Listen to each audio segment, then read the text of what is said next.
스마트 메이커로 앱을 만들 경우 이미 앞서 살펴본 바와 같이 대부분의 프로그램 기능이나 사용자 인터페이스를 코딩 작업 없이 각종 아톰이나 진행 관리자와 같은 GUI 방식의 도구만으로 아주 쉽고 빠르게 구현할 수 있습니다.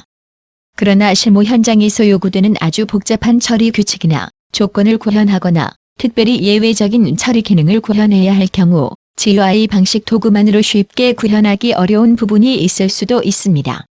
이처럼 고도화된 기능이나 예외적인 구현 대상은 실제로 프로젝트를 수행할 경우 작업 대상의 2% 미만에 불과하지만 비즈니스 실무 현장에서 사용될 앱 제품이라면 무시할 수 없는 작업 대상이라고 할 수 있습니다. 스마트 메이커 솔루션은 이런 작업을 원활하게 지원하기 위해 한글 자연어 방식으로 업무 처리 규칙을 구현하는 도구인 비즈랭을 제공하고 있습니다. 비즈랭은 사람들이 일상생활에서 사용하는 한글 맞춤법을 그대로 사용해서 마치 워드 문서를 작성하듯이 자신이 구현할 앱의 작동 방법이나 절차 등을 기술해주면 됩니다. 그러면 사람들이 사용하는 한글로 만든 문서의 내용이 해당 앱 프로그램을 작동시키는 실행체 역할을 해서 실제로 일 처리를 자동화해줍니다. 따라서 비즈랭은 누구나 쉽게 배울 수 있고 빠르게 구현할 수도 있습니다.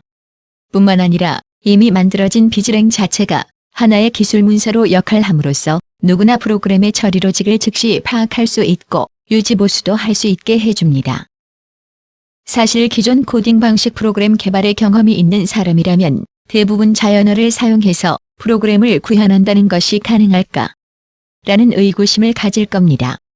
일반적으로 앱 프로그램은 사용자 인터페이스를 구현하거나 데이터베이스에서 정보를 입출력하고 통신장치를 통해서 데이터를 송수신하며 운영체제가 제공한 서비스를 호출한 것과 같은 기능들을 구현하는 작업이 현재 작업 중 98% 이상을 차지합니다. 스마트 메이커 솔루션은 단 한 줄의 코딩 작업 없이 만든 공용 부품인 아톰과 인공지능 저작 엔진만으로 이 98%를 구현할 수 있습니다. 따라서 2%에 해당하는 실무 현장의 규칙이나 처리 절차, 거래 조건 등과 같은 복잡한 기능은 비즈랭을 활용해 구현하면 됩니다. 그 구현 대상도 대부분 컴퓨터 내부 처리 기능이 아닌 인간 세상의 일 처리와 관련된 기능들입니다.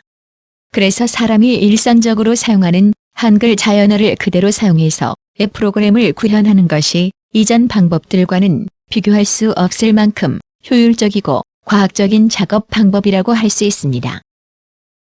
비즈랭으로 구현된 처리 기능은 각 프로그램 모듈에 종속되어 존재하며 실제로 이런 기능 구현 작업도 해당 모듈에 종속된 전용 편집창에서 작성해야 합니다.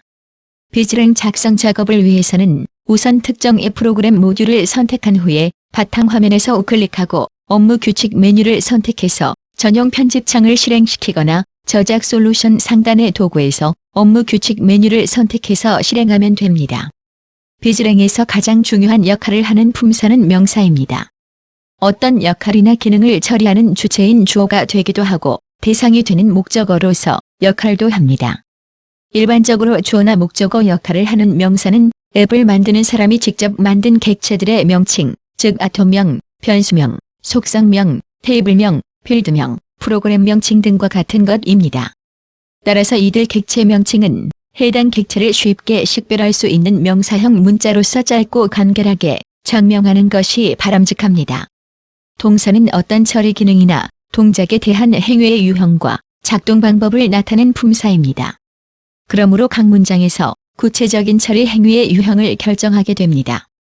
실제로 비즈랭에서 자주 사용하는 동사들은 대입한다, 참조한다, 추가한다, 실행한다 등과 같은 것으로 이들 동사는 이 솔루션에서 사용 가능한 동사를 사전에 정의해서 예약어 형태로 제공하고 있습니다.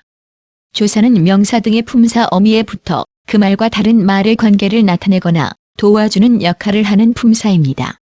한글 비즈랭에서는 어떤 단어가 갖는 역할이나 작용을 식별 및 해석하고 처리하는 기준 품사를 조사로 여기고 있습니다. 예를 들어 특정 객체명 다음에 은, 는, 이, 가와 같은 주격 조사가 붙어 있으면 해당 객체를 주어라고 인식하고 을, 를과 같은 목적격 조사가 붙어 있으면 해당 객체를 목적어라고 인식하게 됩니다.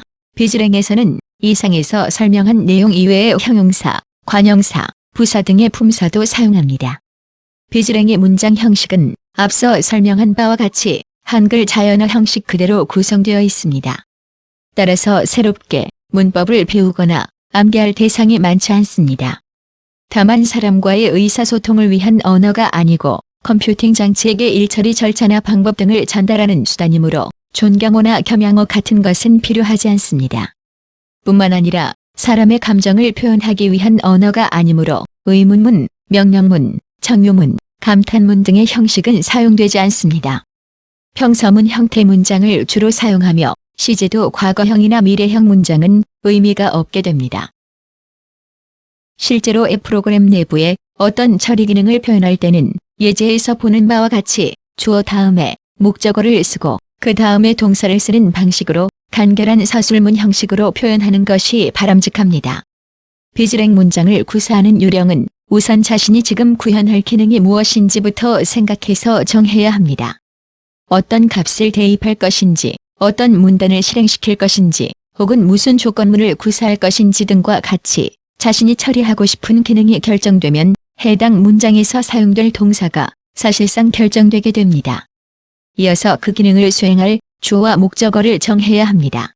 일반적으로 주어나 목적어는 앞서 앱 프로그램 화면을 디자인하면서 자신이 구현해 놓은 아톰명들 가운데서 해당 기능의 작동 주체가 될 아톰명을 주어로 선택하고 은, 는, 이, 가와 같은 적당한 주격조사를 붙이고 처리 기능의 대상이 될 아톰을 선택해서 을, 를과 같은 목적격 조사를 붙이면 됩니다.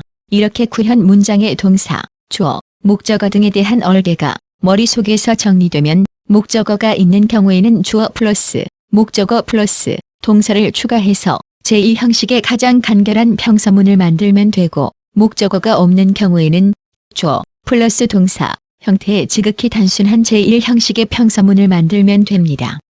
이처럼 한글 자연어로 구성한 단순한 문장만을 활용해서도 아주 복잡한 조건이나 처리 기능도 별로 어렵지 않게 구현할 수 있습니다. 우선 어떤 처리 기능을 비즈랭으로 구현할 경우에는 사람들과 대화하는 것처럼 형용사나 부사와 같은 꾸민말을 사용할 필요가 없고 기계장치에게 단순하게 일을 하는 방법과 절차를 전달하는 것이 목적이므로 건조한 평서문을 사용하게 되는 것입니다. 따라서 복잡한 기능이나 조건을 한두 문장으로 함축해서 표현할 필요가 없고, 비록 복잡한 사실이라도 그 세부 기능이나 절차를 하나하나 분리해서 간결한 단문으로 기술해 나가는 작업을 반복해서 하면 됩니다. 이때 주의할 점은 앱 제품 내부에서 각 문장들이 작동될 순서와 절차를 생각해가면서 먼저 기술할 문장과 나중에 기술할 문장에 대한 순서 정리는 제대로 해주어야 합니다. 그러면 상당히 복잡한 처리 조건이나 기능을 구현하는 것도 어렵지 않게 할 수 있습니다. 실제로 이 저작 솔루션 상단의 도구 메뉴의 업무 규칙 메뉴를 선택해서 편집창을 열면 비즈랭 작성 작업을 시작할 수 있습니다. 비즈랭으로 어떤 처리 기능을 구현할 때는 비즈랭 전용 편집기 자체에서 각각의 작업 상황에 맞게 헬프 기능을 지원해줍니다. 우선 지금 구사할 문장의 유형부터 선택할 수 있게 지원해주고, 문장을 구성하는 주요한 예약어는 물론 주어와 목적어 등까지도 팝업 형식의 도움말 형태로 보여주어서 간단하게 선택해서 구현하도록 지원해줍니다. 따라서 비즈랭과 그 사용법이 처음에는 다소 생소해 보일 수 있지만 조금만 집중해서 살펴보고 사용해보면 곧 익숙해지게 됩니다. 그래서 현재 구현 중인 앱의 화면에 구성된 내용들을 하나하나 살펴가면서 자신이 구현할 일, 처리 로직을 한글 자연어 문장으로 기술할 수 있게 될 것입니다. 우선 이전 시간에 예제로 사용했던 헬스클럽 등 여러 사업장에서 쓰일 수 있는 회원관리 화면을 다시 준비해 보았습니다. 화면을 구성하고 있는 앞장, 뒷장, 저장, 삭제 기능 버튼들은 이벤트에 따라 기능 버튼의 스타일 속성의 기능을 선택해서 쉽게 만들 수 있었습니다. 그러나 실제 앱을 개발할 때 여러 가지 복잡한 조건을 부여해서 이벤트 처리를 실행해야 하는 경우가 있습니다. 예를 들면 이 화면에서 헬스클럽 회원을 관리할 때 특별한 날짜를 기준으로 가입일을 체크하여 그 기간 내에 가입한 회원에게 혜택을 주어 월요비를 할인해주는 행사를 할 수 있도록 저장 버튼의 조건을 부여하려고 합니다. 이런 경우 기능 버튼의 이벤트 처리를 위해 사전에 정의되어 있는 기능 선택 속성만으로는 만드는데 한계가 있습니다. 이 저작 솔루션에서는 이벤트를 정교하게 설정할 수 있는 여러 가지 방법이 있습니다. 제공되는 상단의 도구 메뉴에서 진행 관리자나 DB 처리 객체를 사용해서 설정할 수도 있지만 이번 시간에는 비즈랭이란 한 글자 연어 업무 규칙 구현 도구를 활용해서 만들어 보도록 하겠습니다. 그런데 한 가지 주목해 봐야 할 부분은 지금 구성하고 있는 기능 버튼들 중 저장을 선택하고 상단의 아톰명 입력란을 확인하면 아톰명이 저장으로 되어 있습니다. 여러분들이 이벤트에 대한 추가적인 기능을 만들 때는 관련된 아톰들의 아톰명을 반드시 확인해야 합니다. 이제 저작 솔루션 상단의 도구 메뉴의 업무 규칙 메뉴를 선택합니다. 업무 규칙을 선택하면 저작 솔루션의 비즈랭 전용 편집기 창이 열려 비즈랭 작성 작업을 시작할 수 있습니다. 그럼 저장 버튼을 눌렀을 때 조건을 주어 이벤트 기능을 실행하는 방법을 함께 살펴보겠습니다. 예를 들어 가입일이 2017년 5월 31일을 포함하여 이전에 가입한 회원들에 대해 행사 기간으로 월요비를 3만 원을 받고 2017년 5월 31일 이후에 가입한 회원들은 이벤트가 종료되었기 때문에 5만 원을 받으려면 어떻게 지정해야 하는지 알아보겠습니다. 우선 편집창 상단 좌측의 아톰명 콤보 박스를 열어 저장 아톰을 선택합니다. 그 다음으로 동적 속성 발생 시점에 해당하는 메시지 콤보 박스를 열어 저장을 누르면을 선택합니다. 그러면 메시지 함수를 추가합니다라는 메시지 박스가 표시되고 예 버튼을 눌러 함수를 추가합니다. 그리고 저장을 누르면 다음 문단을 실행한다 라는 메시지 함수가 추가되는데 중괄호 안에 저장을 누를 때 처리해야 하는 기능을 한글 명령어 비즈랭으로 기술해주면 됩니다. 미리 처리해야 할 기능을 비즈랭으로 기술해 보았습니다. 실행 조건을 먼저 설정해 주었습니다. 가입일과 월요비의 관계에 따라 조건을 지정해 보았습니다. 이때 주의할 점은 날짜 입력란으로 날짜나 시간을 입력하다 테이블에 저장할 때 문자를 제외한 숫자만 저장된다는 것입니다. 사행에서 우선 가입일이 2, 0, 1, 7, 0, 5, 3, 1 이하이고 월요비가 3만이 아니면 다음 문단을 실행한다 라는 비즈랭은 가입일이 2017년 5월 31일을 포함하여 이전이고 월요비가 3만이 아니면 5행의 중괄호부터 8행의 중괄호 안에 있는 즉 5행부터 8행 문단 안에 있는 비즈랭 문장을 실행하라는 것입니다. 6행의 화면에 표시한다 라는 비즈랭은 안내 메시지를 띄워주는 문장입니다.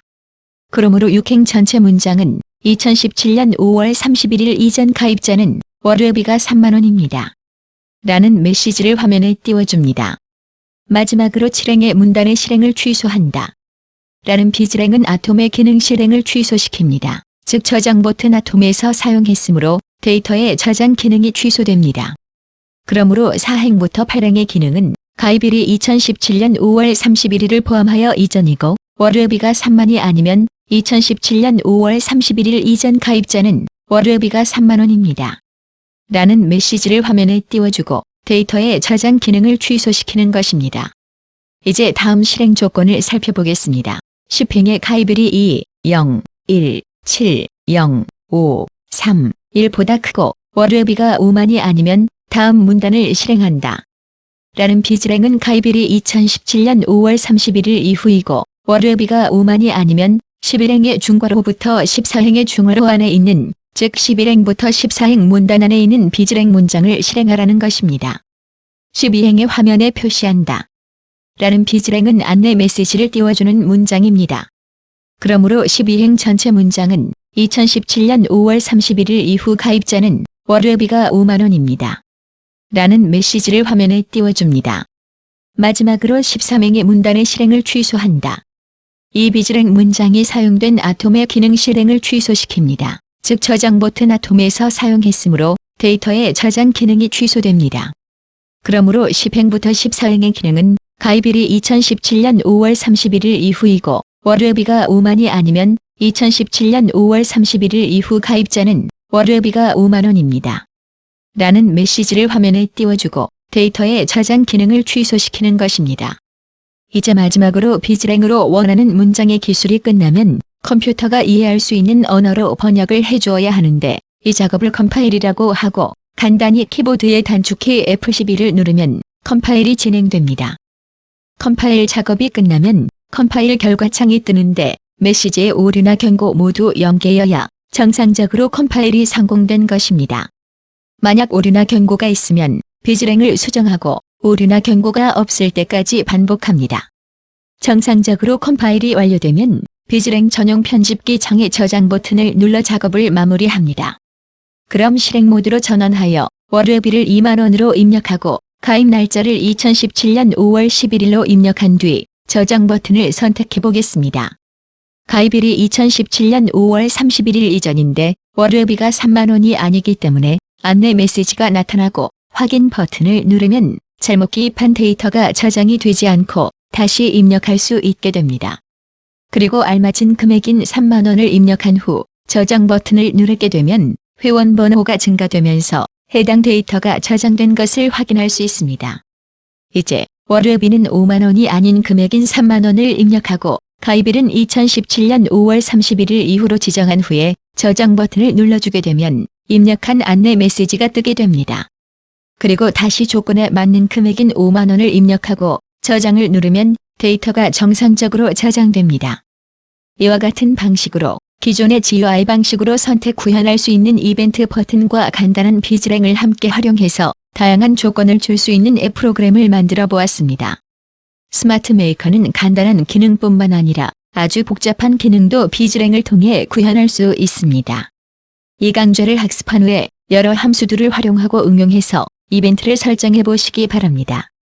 이제 모든 강좌가 마무리되었습니다. 수고하셨습니다. 보다 자세한 내용은 스마트 메이커 사용자 가이드북을 참고하시고 심도 있는 학습이 필요하신 분들은 본 강좌의 실무편 오프라인 강의에 참석하시기 바랍니다. 감사합니다.